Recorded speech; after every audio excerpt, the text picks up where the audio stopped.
Hey, friends, there's a real reason the Bears cut Eddie Jackson recently, and it was way more than money. What's up? I'm Sean. This is Sports Talk Bears. Join our family here. Hit the subscribe button, and I'll just get on with it here. So let's look back a little bit at the day we cut fan favorite Eddie Jackson. He's been one of my favorite players ever. But one thing that's positive with the Bears front office, sentimentality. It's no longer the driving factor. Jackson was treated with respect, but this was a player that previous regimes, they would have held on to him. And the main reason given at the time was money, right? Jackson counted 14 million against the cap. He'd missed 10 games in the last 10 years. That's a lot. And on top of that, he was over 30. So injury concerns, age, cost. I want to share the real reason he was cut. Lack of versatility. With Brisker coming into his own and having a skill set developing, that he needed to not be relegated to just playing in the box. Enter Pro Bowler Kevin Byard. Sure, he's 30, but half the cost, and also a player that's versatile. Eddie Jackson was always no help against the run, but he generated turnovers constantly. So the lack of versatility, it offset it by a lot. But this isn't the first time that Coach Flus has done this. And this was brought to light by sportsmockery.com. I always want to give credit. You guys check out this piece. It just explains it really, really well. And I'm going to pull from it a little bit. Coach Flus, he did a very similar thing in Indianapolis. Malik Hooker, he was a great player in his prime and had a similar skill set to Jackson. A great deep cover safety, but almost useless in the run game. He was a first-round pick, so on a lot of teams, that means you have to stay with him. But in 2020, the Colts, they switched to a versatile tandem that could play up front or play deep. Willis and Julian Blackmon, if you remember. With this, Indy improved a lot. They improved to the number 8 defense in the league. And so much of that can be contributed to safety flexibility and the ability to disguise coverages. So with Jackson, once the injuries mounted and the turnovers were less frequent, combined with Brisker coming into his own, it was just simply time to go. Byard had a few things to say about playing with Brisker on Thursday after OTA practice, and let's just hear it from him. Yeah, just his versatility. I think that's one thing I like about playing with him, because I know a little bit of last year was kind of like Bojack. He was kind of in the back or whatever, and Brisker, was kind of in the box. I didn't want to see that this year, at least for us early on. Just kind of work it. Hey, let's be versatile. I don't want teams to get a bead on, hey, you're in the box or I'm deep or anything like that. Let's both do the same thing so teams can't really get a bead on what the coverage is. He's been really good with that. He's vocal like I am about wanting the details with different coverages with the coaches and stuff like that. He's talking about Brisker. So what Kevin Byard's saying, if both safeties can play everywhere on the field, then coverages, they can be disguised in opposing offenses. They're left guessing more often. Weak and strong safety coverage can telegraph what's coming, right? And in the Tampa cover 2, there's no room for that. There's no designation between weak and strong safety. To operate in the optimal way, these safeties need to be interchangeable. Byard continues here. I mean, I just think it's just that I think what the league is now, you want guys to be versatile. And like I said, I think it's a lot for quarterbacks and things like that. Like as you watch film, teams are looking for any type of keys, any clues to tell what type of defense these guys are going to run. So we don't want to be able to give that away. We want to be able to be versatile and try to make it hard for offenses.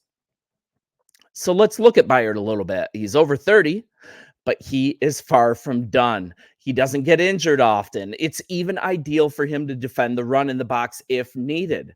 That frees up Brisker, to roam on the back end and pick off passes and just keep opposition honest.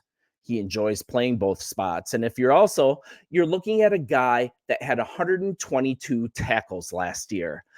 He had 80 solo tackles, 42 assists, 1 fumble recovery, 1 interception, and that's in 16 games last year.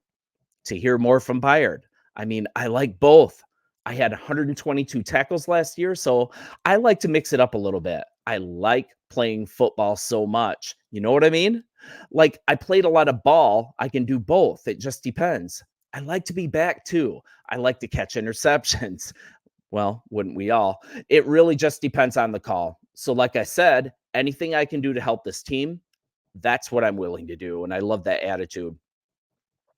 Brisker as well. He's been hinting about this since his rookie season. He wants the freedom to roam and also step up into the box if needed. And to hear from Brisker, they should use me like a lot, like a bar of soap, like literally like a Dove, like use me. You know what I mean? Like literally. Wow, that's a lot of likes. So just use me like I've always been. Just move me around. Let me help my teammates. Let us help us win. That's why I'm here, to win games, to go to the playoffs and win a Super Bowl. So with this addition by subtraction, I would say now the coverages get more confusing. The results end up being better run defense, better pass coverage. And man, we just have an unbelievable crew back here in our secondary. I mean, we've got Jalen Johnson. We've got oh my goodness, we've got Spider-Man, we've got Tyreek Stevenson, we've got Terrell Smith that's coming on. Like, our depth is unbelievable. And now we have this safety combo with Byard, and we pair him up with Brisker. It's like Gordon is actually going to be a Pro Bowl player, and he's actually a forgotten guy on this defense. And I think with all our focus on the defensive line, like, sure, we could use another defensive tackle. Sure, we could use a right end, because what we have right now isn't going to cut it. It would be great if Booker develops into what I think he is. That's going to take a little bit of time. So what's the golfing analogy? What's the best way to fix your putting? It's like hit better approach shots, right? So not to mix metaphors, but if you're talking about a defensive line, what's possibly the best way to help a defensive line come into its own? It's likely having a secondary that you can't pass against, a secondary that shuts guys down. We're looking at that we very well have Stevenson and Johnson, two shut down corners coming into this year. And then we also mix in Gordon. It's like, it's absolutely unbelievable, the embarrassment of riches that we have here on the secondary. And I think that's the best way to alleviate this pressure on the defensive line. Just cover everybody. And then while we're at it, I mentioned yesterday, I mean, Gervon Dexter is coming into camp just jacked. He's dropped some weight. He's got lean muscle mass. That's going to correct the book on him coming into the league, that his problem was getting off the line well. Hi, Presley.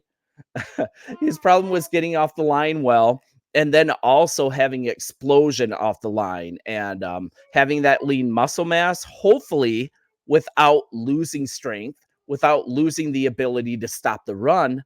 That could be so ideal. And if we piece these things together, with Billings at the nose, with Gervon at the 3 tech, Booker comes on, we use a rotation with Booker on the right end. We'll just make that work. We've got undrafted free agent Randolph that's going to move around.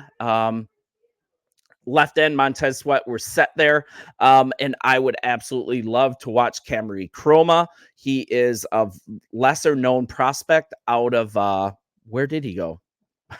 I can't think of the college that he went to. That's crazy. But out of James Madison, he would be a fantastic guy to watch in camp if he generates a better pass rush. He is off the charts athletically, and he could work in tandem with Booker. He could rotate in. He can play different spots on the line. So I think what is being signaled by not doing a lot of addition on the defensive line is that, first, we have one of the best, if not the best, defensive line coaches in the league, and Coach Eric Washington. He's our defensive coordinator, but he's going to, let's be honest, Flus is calling the plays. He's here to work on the defensive line and give us some cohesion within the unit. From his time in Buffalo, he has a reputation for squeezing every drop of talent, every drop of production out of the players that he's presented with. And I think part of the reason that we didn't do a lot of movement in free agency is that Coach Washington is like, I can work with this. I can get some of these guys. I can get some of these guys like Zach Pickens. I can get some of these rotational pieces and I can coach them up and make a really good unit that's actually predicated on having a strong secondary. So you guys let me know. Our defensive line is not perfect. It needs some work, but I think we have enough to take us where we want to go. And let me know in the comments. Bear down. It's great spending time with you. I'll talk to you soon. See ya.